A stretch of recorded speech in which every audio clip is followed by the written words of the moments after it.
Hello and welcome again to Mindscience TV. We've got another fantastic program for you today. I'm bringing to you someone that I've been reading for years and been a great admirer of, and I'm so pleased to have the conversation. John Arden. And for any of you out there who don't know John Arden, you will in the next 45 minutes, and then you're going to rush out and get all these books, and then you'll know a lot more. So let's start off by just saying hello, John Arden. Hi, Richard. Great to be here. And how are you today? We can't say this morning or this afternoon because there's different time frames everywhere, but how are you at this time? Oh, I'm doing great. Had a great lunch earlier and walked around. It's misty here in Northern California, and happy to talk to you down there in Sydney. That's lovely. Now, I'm going to make you sit there and look terribly humble for a minute or two because I just want to continue telling people how wonderful you are. So sorry about that, or hooray for that. But so folks, John Arden is a practicing psychologist and psychotherapist, particularly in the USA. He's set in San Francisco, and he not only works for, but actually is, let me read my notes here, the training director for mental health at one of the world's most respected HMOs in America. Huge. He has over 100 interns at any given time, over 22 or more centers. He has about 300 or 400 practitioners that he cares for and looks after and supervises. And he's got 12 books under his belt. We'll show a few of them as we go along. I've just got this one that is one of my Bibles, Brain-Based Therapy for Adults. He's got one for teenagers. We'll talk about some more of them as we go along. He's got another book coming up, which hopefully he'll tell us about in a minute. And in between all that, dear John has found a moment or two to have a chat with us. So now let's get on with our conversation. Oh yes, by the way, folks, you should know by now I'm Richard Hill, so from Sydney, Australia. So here we go. Now, welcome, John. This is, as I say, a great privilege for me to have you here. Brain-based therapy. It sounds to some people, and I know this, and this is what the Mind Science Institute's all about. It has a tendency to sound scary. Oh my God, brain-based, the brain, it's so complicated. So how can I ever, oh, and then they all run away and hide in a bucket or have to go and get therapy. But just give us a little bit of your sort of reflection over the years of doing this thing of brain-based therapy. Well, first of all, let me say that the title brain-based therapy unfortunately sounds rather reductionistic, and the intent is not to be reductionistic. And in fact, the intent is to be integrative. So let me tell you about the concerns that have been welling up in me over the last number of years. You mentioned that I'm involved in this very large training program in Northern California. And we also have a whole lot of graduate schools in Northern California. In fact, they're just pumping out all these people with fancy graduate degrees, you know, masters and PhDs and so on. And I'm literally talking about hundreds of people being pumped out of these professional and academic institutions. And over the years, I have become rather concerned about the over-compartmentalization of the psychotherapy world. Earlier, before we started, you and I were talking about the clubhouses. And I feel strongly that these clubhouses unfortunately have siloed people in their respective camps. You can be a level 4 EMDR person, and I was mentioning earlier that I was talking to a friend over in the EFT camp earlier at lunch, and then there's the CBT, and there's many different versions of psychodynamic, and they often have their own little language system, and very rarely do they talk with other people from the other camps. Well, think of what the poor clients are going through. You know, when they go from one camp to another, and this therapist talked about integrated, interjected self-objects, and the other guy was talking about exposure paradigms, and God, what is he talking about? You know, people get confused. And I think that one of the major reasons why all those camps developed was that we had no common basis for any common denominators to develop, and I call that the Cartesian Era, roughly between 1890 and about 1980, whereby we didn't know much about the brain, so there was a plethora of schools out there, from primal scream to radical behaviorism, and little dialogue between them. And then around 1980, you had this convergence of a number of factors that got us all on the same page. It was actually a very positive development, but it created a one-dimensional psychotherapy world, and we call that the Pax Medica phase. And it's a play on words, of course, because Pax Romana was the term often now used to talk about the Roman world roughly 2,000 years ago, when you could travel anywhere in the Roman world as long as you didn't insult Roman gods or Roman law, you were cool, as long as you know who was on top. Well, similarly, when Pax Medica emerged, the medical model was on top, and as long as you know who's in charge here, and medication and psychiatry and all that, all you people doing all this psychotherapy stuff out there, you do supportive therapy, but you know what the real heart of the matter is. So psychotherapists started calling themselves clinicians. And sometimes when they're talking in these so-called treatment meetings, they would go, well, clinically speaking, well, what were they talking about a few minutes ago? Now they're talking clinicalese or something, and what's medically necessary here? Well, as you can see, it brought everybody to the same page, and the page really was related to the books of bad names. DSM-3 came out in 1980. It was much better than DSM-2, but as my friend Lou Cozzolino refers to it, it gave us the hardening of the categories. And unfortunately, people really thought of these disorders as discrete entities, almost like genetic tracks that a person is on. And I think we're ready to emerge from Pax Medica, and we have the opportunity for a much better and more comprehensive integrated model that includes many of the developmental theories and memory research and psychodynamic theory, CBT, and integrate it all with and get rid of all the extra baggage, all the kind of jingoistic terms that we use to over-define our little clubhouse. It's almost like we went into a socio-political defining of our Yes. product, which is okay, but for a brief period of time. And I know exactly what you mean. I mean, one of the necessities in order to be able to establish the validity and the veracity of a technique was that you had to manualize it in order to be able to research it, because you couldn't just sort of say, oh yeah, we're just winging it and seeing what happens, because I mean, I appreciate that research has to be pretty well founded, but once you've manualized something, and you may have taken several years to do so, wow, you need to get a little bit of return for your time, and you can't sort of sit there and say, well, just take my manual and 6 or 7 other manuals and just mix them up at your own. Yeah, just do it how you feel like it.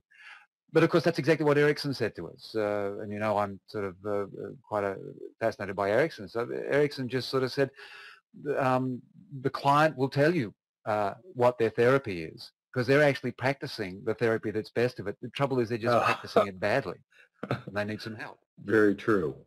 Very true. The manualized approach, you could say, was part of not only the Cartesian Era with all the different little groups and all that, but later became part of the science of Pax Medica, and we could call that evidence-based practice. And that was a good development, I think. We know that, sitting around talking about somebody's relationship with their mother when they were 3 with somebody with a panic disorder may not really help that much. Interoceptive exposure seems to be much more effective, but that manualized approach without a more robust integrated model is that one dimensionality that we're ready to leave. Yeah, yeah, I think so. I mean, I'll be talking to another friend of mine, Terry Marks Tarlow, and she's just written a book on intuition in therapy. It's really beautifully written. That'll come out. I think it's just out somewhere now. But this idea that therapy is an interactive and interpersonal process, and that knowledge is actually something that is foundational. So going back to what we were saying before, when I hear and read your book cover brain-based therapy, I see that as a not so much as a dominating determination statement, but as we're utilizing brain-based stuff here. Cool. How beautiful. When I'm doing whatever it is I'm doing, I'm utilizing that information. And I think it was really was something, I think it was an off-the-cuff comment of Steven Pinker's when someone was talking to him about counterintuitive behavior, sort of, because I know in therapy we can't just guess, but he said counterintuitive stuff, he said, interestingly, the more I know, the less counterintuitive my thoughts become. And I think this is very important. So we need to know a lot, and we need to know more, but we need to, like a piano player, you need to know the technique, but then you need to allow yourself to improvise. Oh yeah, you need that kind of flexibility. And without that flexibility, then who you're talking to? Some automaton? You're talking to somebody with a great degree of different expressions of affect, and they come from a different experience base than you do. And being too manualized and too stuck in what you've already known, then of course leaves the other person out of the picture. It kind of thinks of them as some computer program or something. I wonder if it might be opportune just at this point if we could just discuss grabbing this wonderful book, plug number 37, which it needs and warrants. But I just made some marks of some of the interesting things you've got in here, because of course what's good about this book is it's not just academic carry on, it's description of what's going on, and regularly interspersed with actual clinical, well, we've just had clinicians, but in-room sort of therapy work. And there's this lovely one about Beth, who came in. She had terrible troubles with her father. It didn't take long to figure out that her relationship with her father was pretty poor. He was, as I think you described it in there, he was a bastard, which in Australian vernacular makes it very clear. And the young therapist who was looking at it was what so many of us do, was sitting there and saying, well, we need to work with this trauma she's having with her father. We need to help her understand and deal with this issue with the father. But when he sought some supervision in your group, his supervisor said, no, just a minute, let's have a look at what the brain's telling us, what the behavior is telling us about what the brain needs. And I wonder if you can go on a little bit more and just extend a bit more, because I just found it a really great example of how a brain-aware sort of therapist can choose a better therapy. We were actually, before we started the interview, talking a little bit about this, and you made mention of the concept of the base as a mnemonic to remember when you're talking to a client. So with this Beth person that you're mentioning, I think it's important to think in terms of those different dimensions, so you're not just stuck in the brain dynamics. So the B of the mnemonic is for brain, but the A is for the alliance, and the alliance can have a lot to do with the attachment relationships that now are played through different adult relationships that she now has. And the S in the base is for the system of psychological theories, which include maybe the diagnostic, the book of bad names, and all that. And then if there's an evidence-based practice, the E, and I underline if there's an evidence-based practice, because not always is there evidence-based practice, you know, if she's not having panic disorder or phobias or whatever. But frankly, I don't remember Beth, but let me just hypothesize and maybe sort of bring the concept of Beth alive by talking about maybe her attachment relationship with her parents early on, and maybe perhaps even her father was very toxic to her and made it more difficult for her to interact with others with a feeling of wholeness and self-respect and all that, which might have developed in her a tendency to be more passive withdrawal.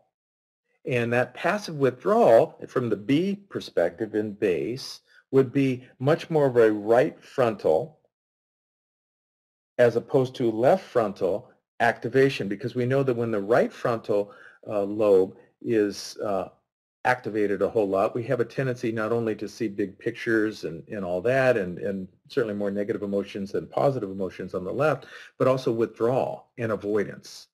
So perhaps Beth then, as a result of being around this toxic family system, withdrew and became more passive as a defense to survive in that family.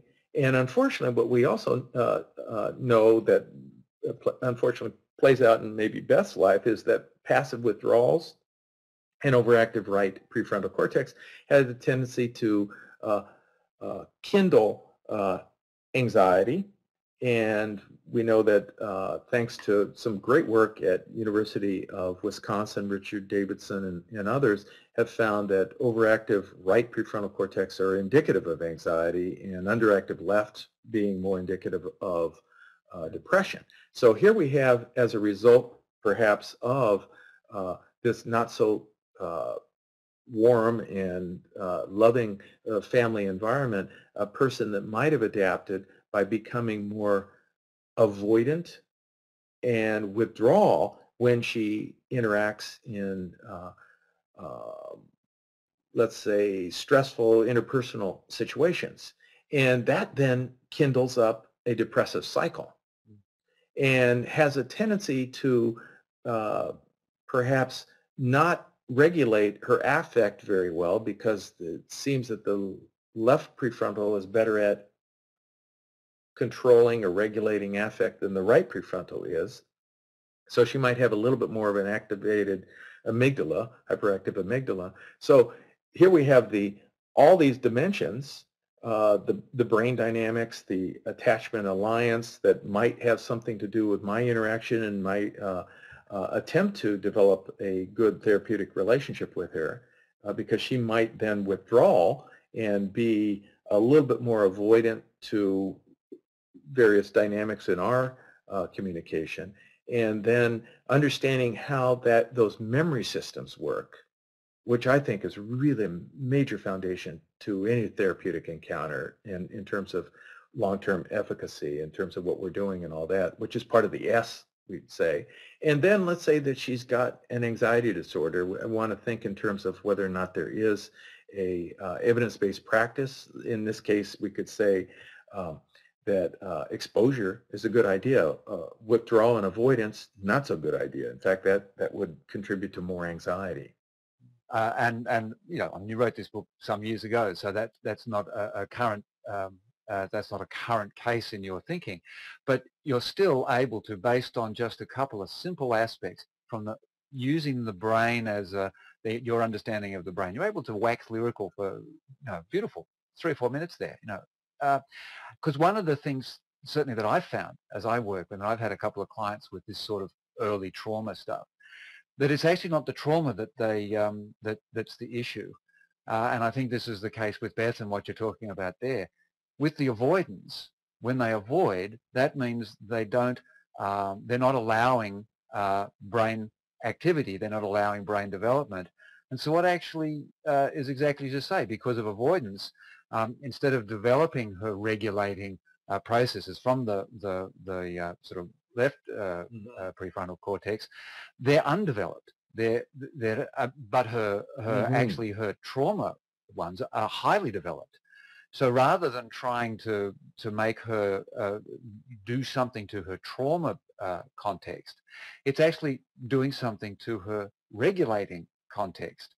I mentioned this with Bonnie Badnock. I mean, I just had this unbelievably classic case where her avoidance mechanism meant she didn't develop her theory of mind extensively. And so she just, in the way she coped with her father, who was and mother to an extent, but father definitely, she just didn't think about what he thought.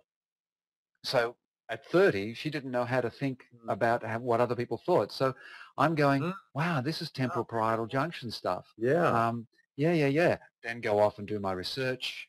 And from the brain base, exactly as you say, then come out with lots of effective therapies. And interestingly enough, the therapy that we actually utilized was art therapy, which I'd never done before ever. That's an area my wife was sort of into some years ago. And I used to employ art therapists in my day treatment programs back in the 80s, and a great avenue to get at that. I understand that Bonnie's sort of interested in that. She does that a lot, yeah. But what I found was that my client was very good at art therapy. I just helped. Very good. So that was curious. Because when I say art therapy, she spontaneously brought drawings and pictures and paintings and things.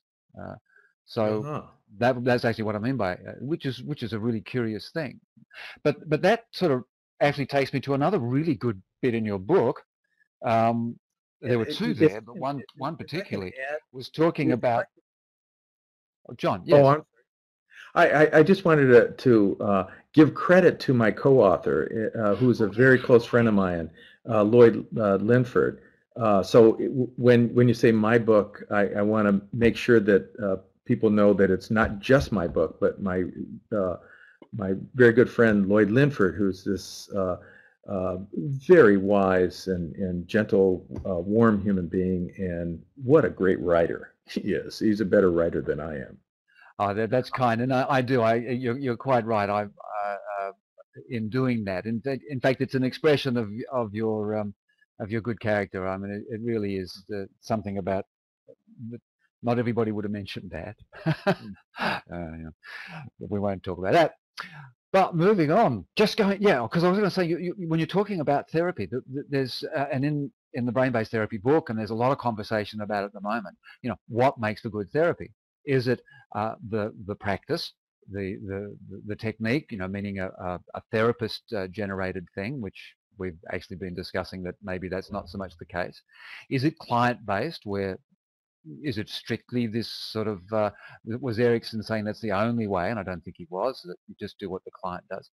But also the other one, which is hugely talked about at the moment, Scott Miller's doing a lot of work on this at the moment, in the relationship between the therapist and the client.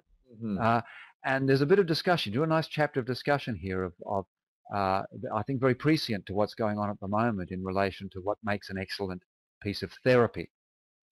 I think that Scott Miller and John Norcross and Michael Lambert and that group of outcome management researchers have really helped us a great deal understand the multiple textures of these therapeutic relationships, so much so that we've invited all three to our system to help us develop a much better and robust outcome management program. Now we even have a chief of outcome management within our system.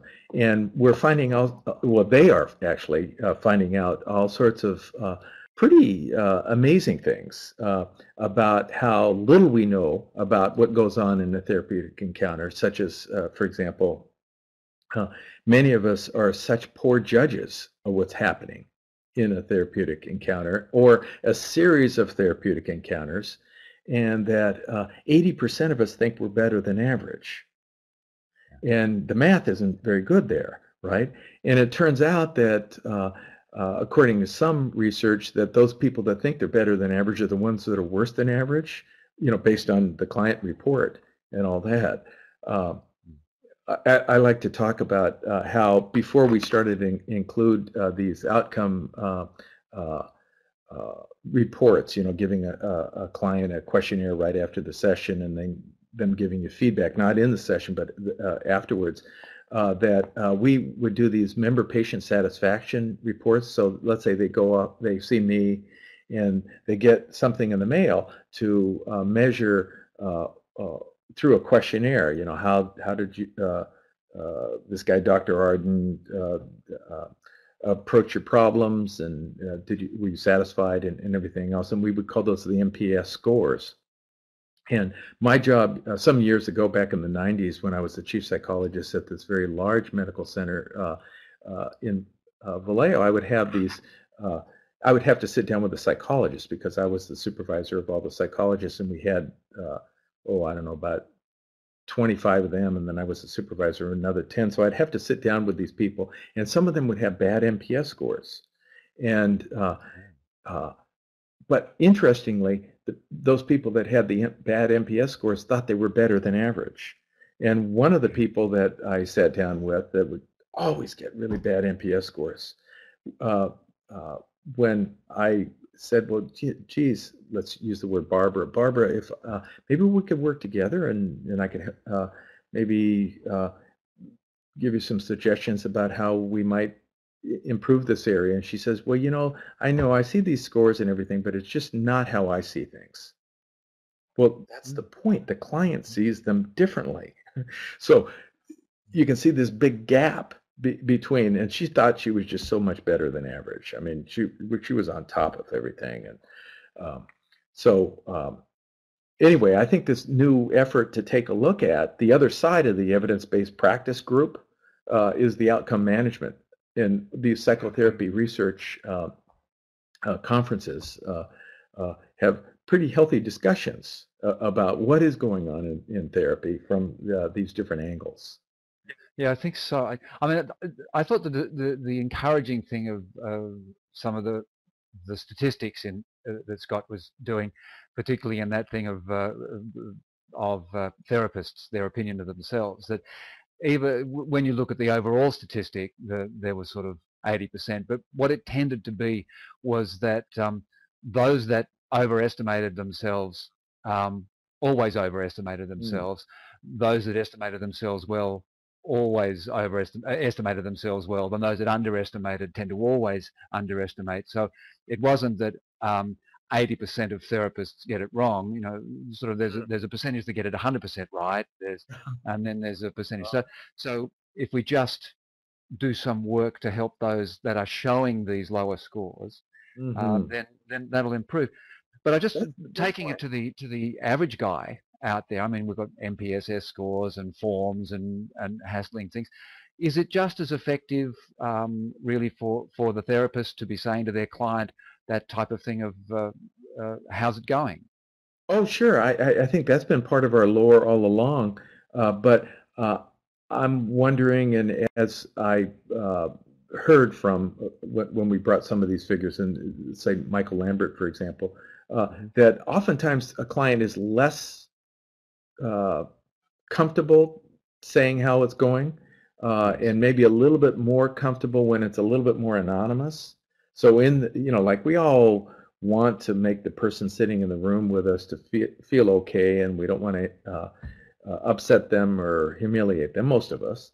When somebody says, how's it going? Oh, okay, yeah, as opposed to, well, you know what, you said something last week that really bothered me, and I don't know where you're coming off, and you didn't even get my mother's name right, and I'm always chronically messing up people's names. But instead of being able to do that, sometimes people are less comfortable coming out with that. Certainly, if they can, boy, you can make a lot of headway. And I really love Winnicott's concept of good enough mothering, borrowing that to talk about good enough therapy. That we're all imperfect, and it's how we repair the impingements, how we repair those misunderstandings and all that really builds a relationship, instead of us pumping ourselves up and becoming these omnipotent, all-knowing therapists. Rather, we don't really know what's exactly going on in our clients' world, and we're in the constant process of discovering that, maybe after months. But I think this is so true. The very much looking at the flow, the ebb and flow of your relationship with your client is a part of what actually can inspire you to understand what area of development needs to be going on, particularly if you're going down one path and there just seems to be this discomfort in the relationship. That's a great way of letting you know. Just like in any relationship. Sure. If you keep bringing your wife flowers and she keeps throwing them out, well, maybe there's something else you need to be attending to.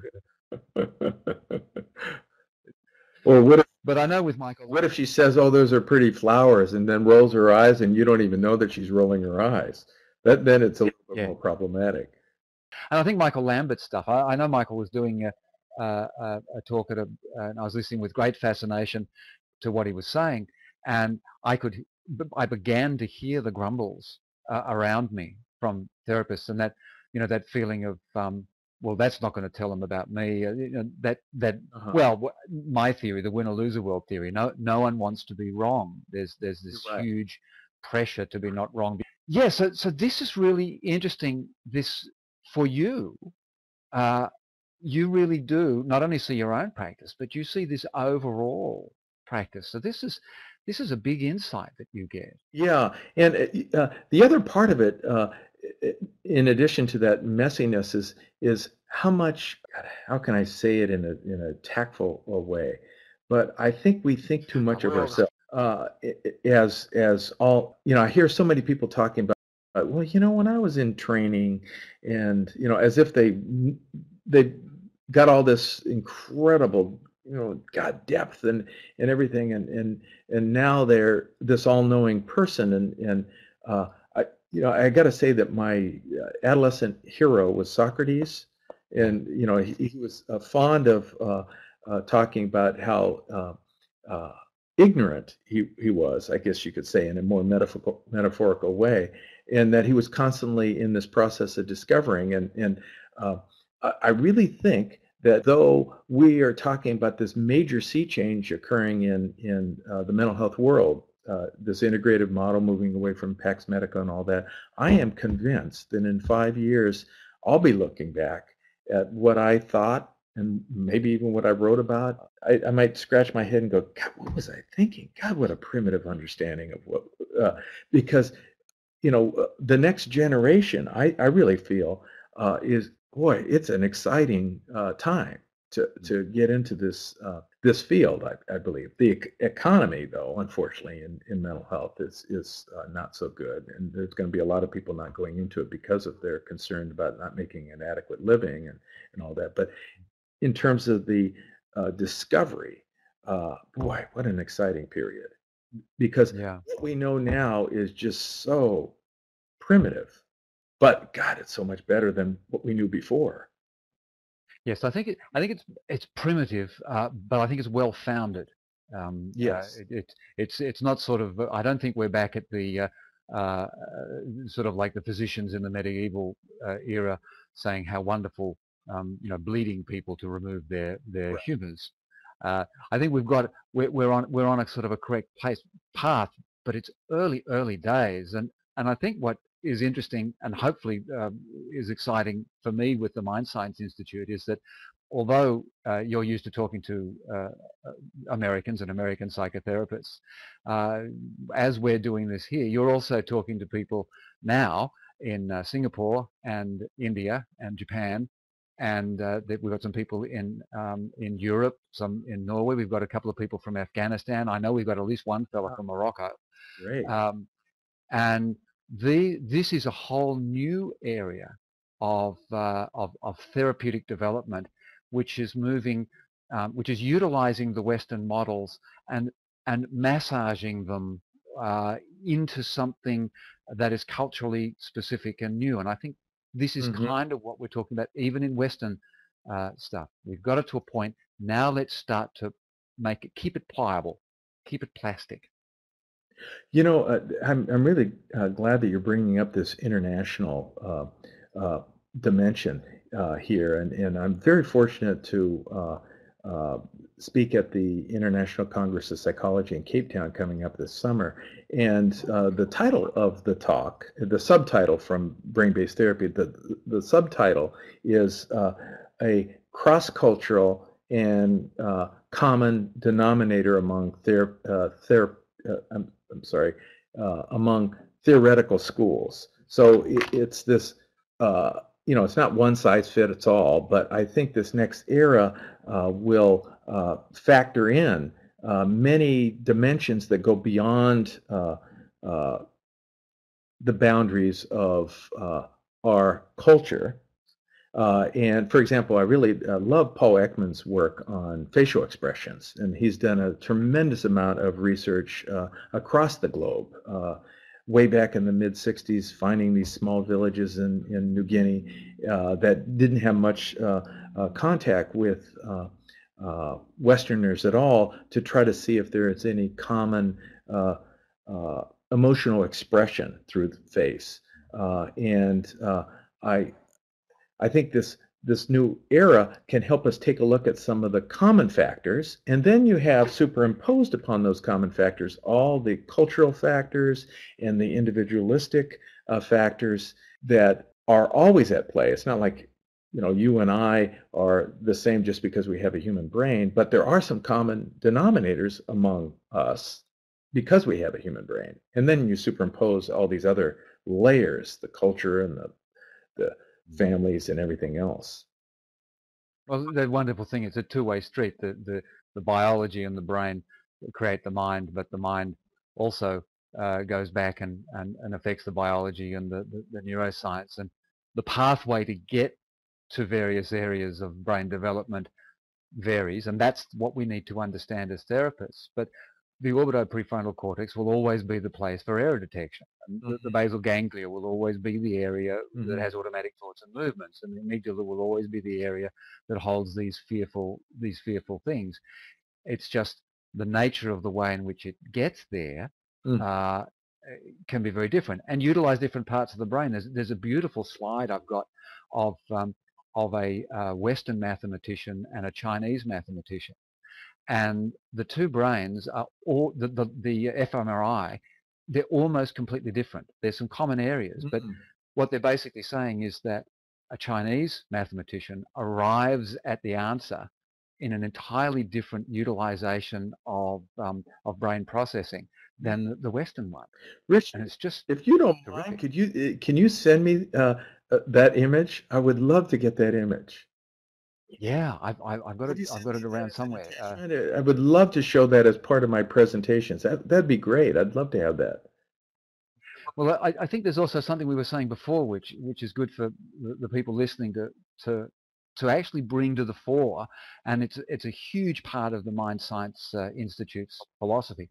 Is we were chatting about things, and you were saying to me, "Oh, Richard, that's great. Could you send me that?" And then you're talking about your new book. I'm saying, you send me that, and this idea that practitioners, researchers, thinkers should share their stuff. I think it's actually a novel idea. Oh yeah, that's the next era. We as we were talking about earlier, we don't need any more gurus and heads of schools and all that. It's much more integrated. I mean, think of the metaphor of the internet, for that matter. I mean, look at, we're doing this interview and you're thousands of miles away from me. I mean, the sharing of information is so much more accessible to us now. And before we had, let me even say that, to some degree, Europe and then the United States seemed to be, the places where people would go for this information and all that. And I'd like to say to you that in my two previous tours of speaking down in Australia, I learned that down under actually means deeper. That's lovely. Because I was really astounded by the sophistication and the reading that people are doing in wide numbers of fields. So the people that came to my seminars, boy, they were pretty darn astute. And I learned a lot from some of the people that came up during the breaks and all that to share information about some of the areas that I was talking about that I knew nothing about. And so it was great going down there. Well, I think that that's the true measure of an expert is someone who knows they don't know stuff. Yeah, exactly. But having said that, I just want to make now a mention of the fact that you're coming back to Australia again. I know you were here last year, which is really cool, but you're coming back again towards the end of this year. I think it's towards the end of October. Right. And for all the Australian listeners, and for anybody who around the world who might be coming to Australia around that time, it's with the STARTS group. That's STTARTS. Just Google it. It's a trauma therapy group. They're really do fantastic work, and they bring out some great speakers. So John will be speaking with them there, and I think you're speaking about child or adolescent based trauma. Well, I can't I remember. think, well, the talk is going to be on trauma in general. Uh, Trauma yeah, in general, and right? from a brain-based perspective, integrating all these dimensions that we've been talking about, memory and attachment and all of that in both Sydney and Adelaide. And then I'm going to go over to Auckland afterwards. What are you working on at the moment? I know you've got another book and some other things coming out in imminently. Well, Imminently, you're penning final words. Let us know about those. well, I have a deadline to finish a book called Sharpen Your Brain, which is about how to keep your brain healthy in our later years. How there's this amazing, I guess you could say, pivotal point during middle age, and what you do during this period has a big effect on how healthy your brain is going to be later on. So I've been going back and forth between the professional writing area and then the trade press, in part because not everybody reads these professional books, and I feel that if you can communicate to a larger audience and make things about what we've been talking about more accessible to people that aren't professionally trained, they can really gain from it. And in fact, my wife was joking with me the other day that when I was offered to write one of those dummies book, I kind of cringed. This is about 10 years ago. And a dummies book. I wrote America's Meltdown, about the dumbing down of America. I don't want to write a dummies book. Well, by the way, they search out dummies to write them, and that's why they found me. But she made a really good point. She said, well, are you trying to help people or not? I mean, and who are you going to help? Are you just going to help this little section of professionals or help a wider audience? And it was a great exercise. It really was. And now I'm compelled to make what I'm trying to convey and the discoveries that we're making together with my clients memorable, so they can put to use that material. So, I'm always talking about the brain with my clients now. And I'm doing it in such a way that hopefully they'll remember how to use this information to make better use of the techniques that we come up with. For example, we know that in the CBT world, there's a lot of techniques that are prescribed, but very little explanation as to why. So I really think that explaining why a person might be phobic or anxious or depressed or whatever, from a brain-based perspective, can make it a little bit more tangible. And if they can also understand the amazing power of neuroplasticity, how neuroplasticity occurs, and how you really need a moderate degree of activation to create neuroplastic change, meaning in a sense you need to get a moderate degree of anxiety. In other words, you got to step out of your comfort zone. As Fritz Perls used to say way back, it was in that 1951 book, that initial Gestalt therapy book, The Safe Emergency, that we need to help a person have that safe emergency, meaning you get the nice support behind them and they feel supported, but at the same time you're pushing that person to get out of their comfort zone, and that's where the neuroplastic change takes place anyway. So when a client says to me that, well, John, I know what you're saying I ought to do, but I'm not quite ready for it because I'm still a little anxious. And I say, why lose the opportunity? You're still a little anxious. Let's not wait until you're totally comfortable with the idea. Let's make some brain change here, neuroplastic brain change. And I just say rewire your brain. I don't use the word neuroplasticity. because people aren't going to remember that. Or I don't even use the word amygdala often. I just call it Amy, and it's easier to think in terms of taming Amy than it is to tame the amygdala. So people remember those kinds of ways of conceptualizing what to do, what the brain's doing, and all that, as opposed to coming up with these big flashy terms and everything else. Well, I think it's so true. It's to give them some confidence. You say, go into the get out of your comfort zone. You know, go into this space between the known and the unknown. And if there's just this feeling I find not with everybody. Some people, it actually makes them feel more uncomfortable, and that's fair enough because they don't like all the technicalities. But this, I feel it's like a safety line. It's like there's a wire between the two zones, and there's just this. You've got this safety line that if you fall off doing your bit of CBT, if that's what it is, or fall off doing the whatever therapeutic practice, you can sit there and say, oh, my brain hasn't quite got it yet. Mm-hmm. But if I do it again, I know, because I know that brain, and of course, just talk about brain plasticity, this follow-up to sharpen your brain is to the other terrific book you've done is Rewire the Brain.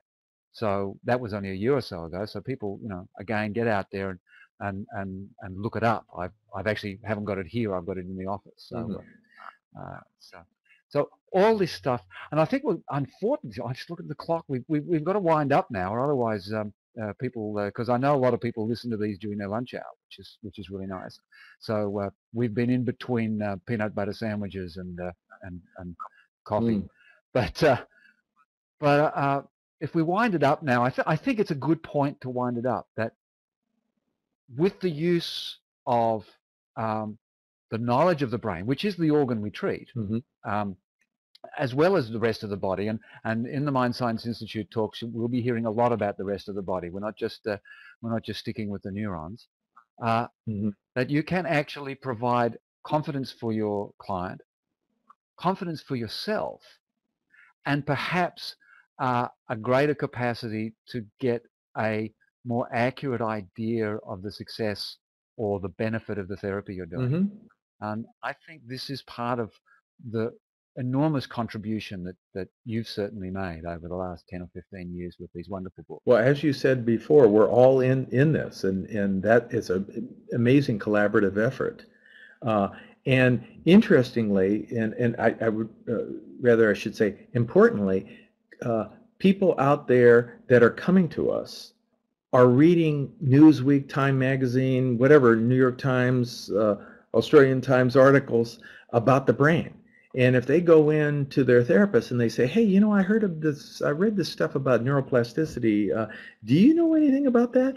And if their therapist says, yeah, I don't know, I'm into psychotherapy, not that, I don't know what's going on. You need to be ahead of the learning curve there and make use of that information to help motivate people and help them learn how to make effective changes in their lives.